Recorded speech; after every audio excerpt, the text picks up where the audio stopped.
ქვეყანას გული ჭირდება, პატრიოტიზმი ჭირდება, ტვინი ჭირდება, ხედვა ჭირდება. ჩვენი გუნდის ლიდერი თელავში იქნება გიორგი ბოტკოველი. წარმოგადგენ პირველ რიგში თქვენ.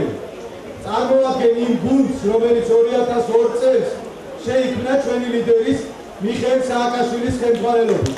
დღეს ჩვენი ხალხი არის მიტოვებული აბსოლუტურად უპატრონოთ, არავინ არ არის ხმისგამცემი, არავინ არ არის მომკითხავი, არავინ არ არის დამხმარე, განსაკუთრებით რეგიონებში და სწორედ ეს იქნება მთავარი ამოცანა ჩვენი გუნდის თითოეული წევრის, რომ საკუთარი თანადგომით, საკუთარი ცოდნით, პატრიოტიზმით, პროფესიონალიზმით, კომპეტენტურობით ყველაფერი გააკეთოს იმისთვის, რომ ადამიანებს ყავდეთ გულშემატკივარი და ორიენტირებული იყვნენ თითოეული ოჯახის პრობლემების მოგვარებაზე. კარგად ვიცი თითოეული ქალაქის, კახეთში და რა თქმა უნდა თელავის განსაკუთრებულად თელავის თითოეული უბნის პრობლემა, თითოეული სოფლის პრობლემა და ძალიან კარგად ვიცი ასევე ყვარლის პრობლემები.